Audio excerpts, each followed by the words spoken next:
Olá, meus amigos, eu sou Ricardo Gomes, sejam bem-vindos a esse canal e hoje eu quero falar aqui sobre alguns álbuns que eu considero injustiçados, que eu considero subestimados. São aqueles álbuns que eu gosto muito, todos eles que eu separei aqui são 5.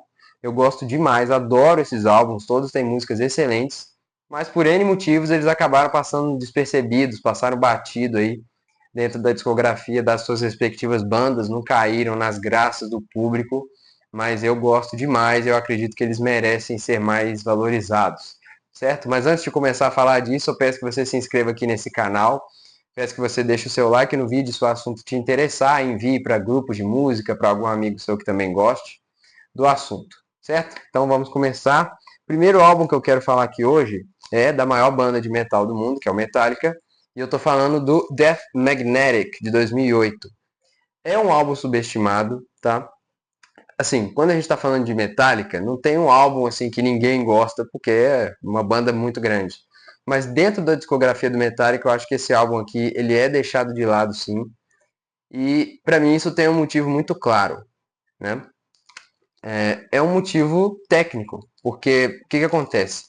Na época desse álbum aqui, de 2008, eles tomaram uma decisão na hora de produzir, de mixar o álbum. Eu acredito que essa decisão tenha partido muito do baterista Lars Ulrich, que o Lars ele é o líder do Metallica, sempre foi o cara que idealizou a banda, então ele tem um poder de influência muito grande, um poder de influência muito forte na hora de produzir o som da banda.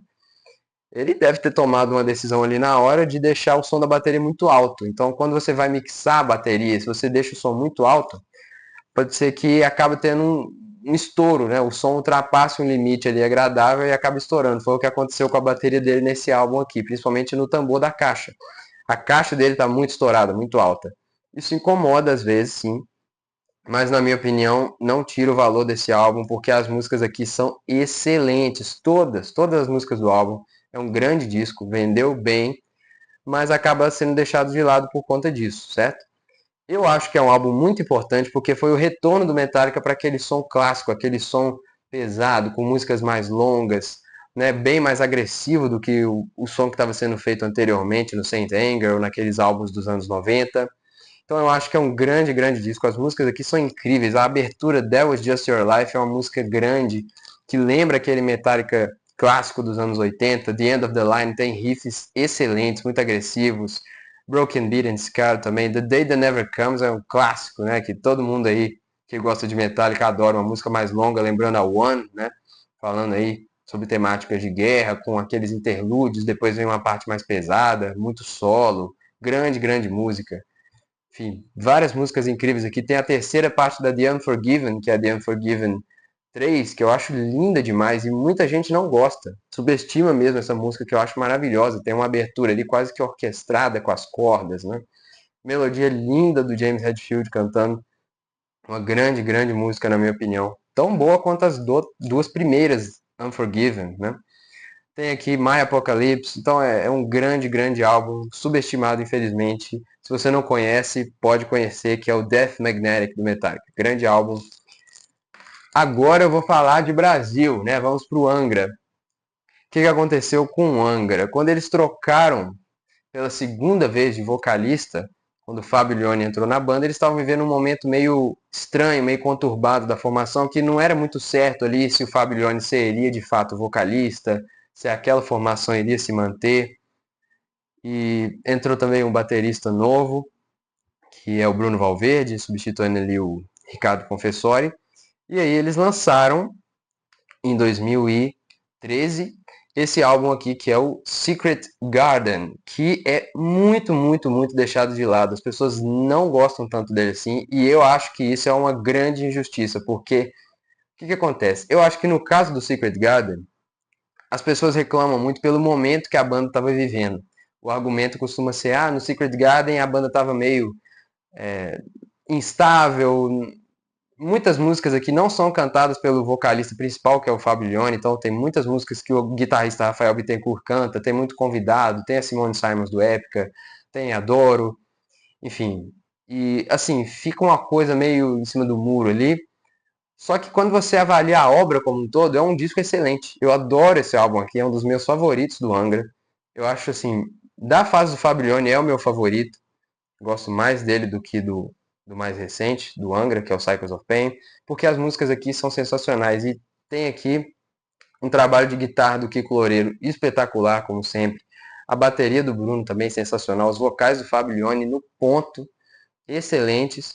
E a composição em muitos momentos aqui é incrível também. Eu concordo que não é um álbum maravilhoso, perfeito do começo ao fim, porque eu particularmente não sou um grande apreciador da música Violet Sky, por exemplo. Ou é, acho que só a Violet Sky que eu não curto tanto assim, mas as outras gosto de todas. Acho um álbum excelente, é um álbum conceitual. Ele conta uma história. Depois eu vou fazer um vídeo aqui no canal falando só sobre esse álbum, porque ele é muito rico, tem uma história por trás. Muito bonita a história que o Rafael Bittencourt desenvolveu ali na época.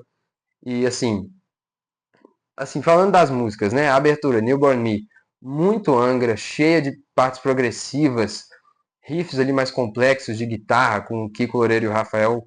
Eu acho que tem um riff espetacular nessa música que vem ali antes de um solo acústico, né? Eu acho uma música incrível. O refrão do Fablione muito poderoso. Black Hearted Soul é uma música mais acelerada, naquele estilo do power metal mais clássico do Angra, que é muito legal na minha opinião.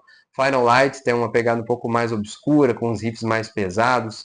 E aí vem um clássico do Angra, na minha opinião, que é a faixa 4, Storm of Emotions. Música linda demais, melodicamente eu acho perfeita. A letra, assim, muito inteligente.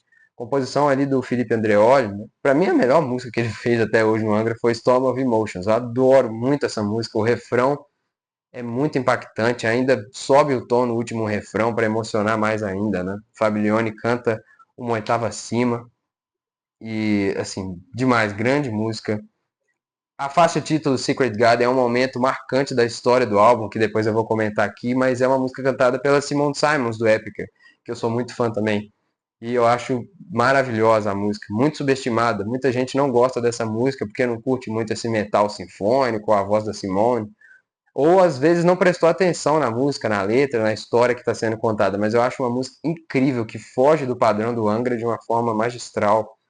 Tem riffs excelentes em upper levels, uma melodia linda de refrão dos versos, né, com os backing vocals. Crushing Room também, Perfect Symmetry muito legal, mas a balada que fecha o álbum, Silent Call, é muito introspectiva, é uma coisa quase espiritual do Rafael. Quase não é, né, porque ele fala ali sobre a fé dele, a questão dos anjos, que ele adora falar. E, assim, música realmente transcendental, eu diria. Linda demais, Silent Call, uma das melhores baladas do Angra, e esse aqui é um grande disco muito subestimado que tem que ser mais valorizado, na minha opinião. Secret Garden do Angra, excelente disco, gosto muito, muito mesmo. Agora, falando da maior banda, Beatles, não dá para fugir dos Beatles aqui. Tem um álbum em específico dos Beatles que as pessoas costumam colocar lá no chão na lista de melhores álbuns, que a galera realmente não curte muito, mas eu adoro esse álbum aqui, que é o Beatles for Sale, de 1964. Ele foi um álbum feito muito na correria. Esse ano de 64 foi o ano que os Beatles mais trabalharam. Assim, toda semana tinha gravação, era programa de TV. Saíram 2 álbuns de estúdio nesse ano, muito show, turnê mundial, foram para os Estados Unidos. Então foi uma loucura. Foi o ano mais importante da carreira da banda. Foi o ano que a Beatlemania explodiu, dominou o mundo. E esse álbum foi feito, sim, muito, muito na correria. Né? Então muita coisa aqui não foi tão pensada, tão elaborada assim. Tem muitos covers, mas a performance deles aqui é sensacional. Eu acho assim, as harmonias vocais do John com o Paul estão excelentes, como sempre, mas aqui estão naquele auge ainda, né? No começo dos anos 60, da fase do terninho dos Beatles. Tem melodias lindas que eles cantam aqui. Músicas que a galera não gosta muito, como por exemplo a Mr. Moonlight. Não, eu já acho incrível, muito cativante aquela melodia com o John com a voz bem rasgada, cheia de drive, né? As primeiras faixas, No Reply, I'm a Loser, também acho lindas. São bem simples as músicas, mas melodicamente muito bonitas. E a performance deles é excelente. Babies in Black, eu gosto mais ainda. Rock and Roll Music é um cover do Chuck Berry que eu acho excelente, muito energético, muito animado. Assim, gosto até mais do que a faixa original do Chuck Berry. I'll Follow the Sun, uma balada antiga dos Beatles, né? Da fase do Squareman ainda, quando eles estavam começando a banda. E assim, música muito, muito bonita. Kansas City e Hey Hey Hey tem uma performance do Ringo muito animada, muito energética também. Eight Days a Week é um clássico da banda. Words of Love também é Uma música bonitinha, né? Uma música fofa, eu diria. Honey Don't, que o Ringo canta também, é bem divertida. Every Little Thing, I Don't Wanna Spoil the Party, parecidíssimo com Bob Dylan, né? Então é um álbum muito legal, muito cativante. E assim, não deixa passar. Não deixa passar porque é o auge dos Beatles aqui, gravado em estúdio. E assim, não é aquele material super inspirado que a gente escuta em Help, Hard Day's Night, porque aqueles álbuns foram feitos com mais calma. Mas aqui, apesar de ter sido feito na correria, tem performances espetaculares, melodias lindas, tudo que um álbum dos Beatles da época poderia ter. Então, grande, grande álbum. Não deixa passar esse disco. Beatles for Sale de 64. Agora, falando da melhor banda de heavy metal, na minha opinião, Iron Maiden. O álbum subestimado do Maiden é o A Matter of Life and Death, de 2006. O que aconteceu com esse álbum aqui? Isso aqui, inclusive, para vocês verem a importância de uma turnê, de um show. Esse álbum aqui não teve uma turnê que passou pelo Brasil, então acho que isso influencia muito na galera que não gostar tanto dele, não se conectar tanto com o álbum, porque quando você vai no show, canta aquelas músicas, fica a lembrança, né? Aquele álbum fica guardado na sua memória, como aconteceu comigo com o Book of Souls, por exemplo, que eu fui na turnê em 2016. Mas esse álbum aqui de 2006 não passou pelo Brasil, mas é um descasso do começo ao fim, descasso, com músicas mais longas, né? Dizem que é o álbum progressivo do Iron Maiden, e não acho que seja tecnicamente falando, em questão de composição. Ele é um pouco mais obscuro, fala ali sobre guerra, sobre o lado mais emotivo, mais espiritual da guerra, fala muito sobre religiosidade aqui, certo? Em músicas como For the Greater Good of God, Lord of Light, então aquele lado mais pesado da guerra. E assim, as músicas são um pouco mais obscuras, são longas, mas não acho que chega a ser um som progressivo, porque não tem muita experimentação aqui. Mas são músicas lindas, muito poderosas, muito marcantes, todas. Todas aqui são hits, na minha opinião. Todas. Não tem nada de errado com esse álbum. É um grande, grande álbum do Iron Maiden. A Matter of Life and Death, que passa batido às vezes. Eu destaco aqui, as minhas favoritas são The Pilgrim, que é a faixa 4, sensacional. O riff que abre a música com aquela levada do Nico na bateria, já acho maravilhoso esse riff de guitarra. O refrão do Bruce Dickinson é lindo demais também, muito, muito bonito. As melodias da música, do verso, enfim, grande, grande música. A letra interessantíssima, né? The Longest Day também, um pouco mais melódica, né? Muito bonita a música.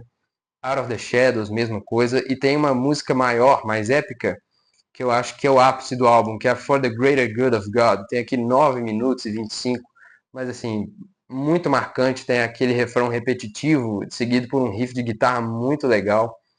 E tem solo, tem assim, lindo, álbum maravilhoso, descasso, não deixa passar Matter of Life and Death, a arte linda do Iron Maiden, como sempre, né? Temática interessantíssima, não deveria ser deixado de lado de forma alguma. Esse grande álbum da fase sexteto do Iron Maiden, que inclusive todos os álbuns, na minha opinião, dessa fase são incríveis. A Matter of Life and Death, grande álbum. E para fechar, o último álbum subestimado aqui, na minha opinião, é do Queen, que é o The Miracle, de 1989. Esse álbum aqui muita gente reclama, fala que é fraco, que não gosta. É um álbum que já mostra um Fred Mercury bem mais fragilizado, porque aqui ele já estava bem ciente da doença dele.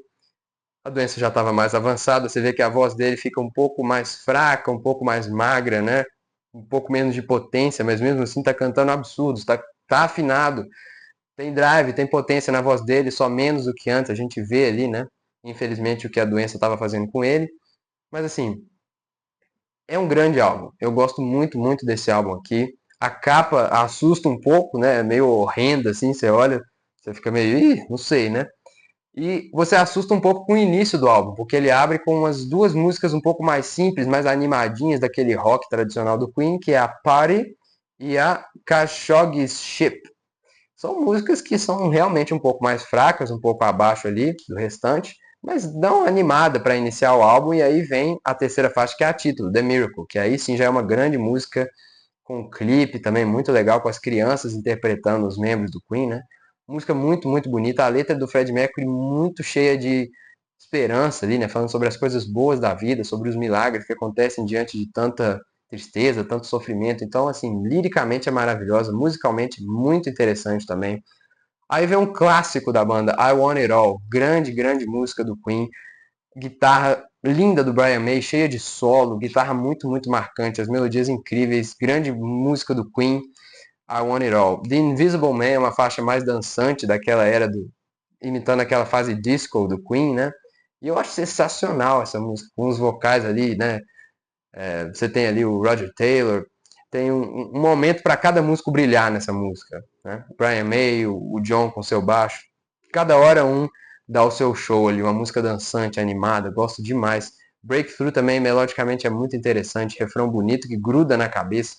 Rain Must Fall é uma musiquinha também um pouco mais dispersa, mas é divertida, cara, é animada. E aí vem Scandal, que eu acho excelente essa música, falando ali sobre as polêmicas dos jornais, né, daqueles tabloides lá, ingleses da época, que tentavam investigar o que o Fred Mercury tinha, que ele estava tão magro, e aí ele, igual o Michael Jackson faria mais tarde, né, fez uma música aí criticando esses jornais, essas notícias exageradas, que musicalmente é excelente, assim, muito, muito boa. My Baby Does Me, essa música que eu acho linda demais, uma das músicas mais subestimadas do Queen, é uma das minhas favoritas da banda, eu acho ela uma levada assim, é uma música mais lenta, com uma pegada um pouco mais intimista, assim, mas linda, de todos os jeitos possíveis. A guitarra do Brian May muito melódica, cantando, chorando ali ao longo da música. Uma música gostosa demais de escutar.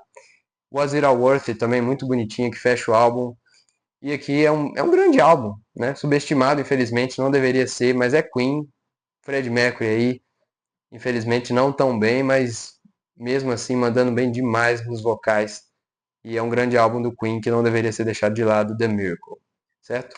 Então, por hoje é só. Se você gostou do assunto, compartilhe o vídeo, deixe seu like, se inscreva no canal e até semana que vem.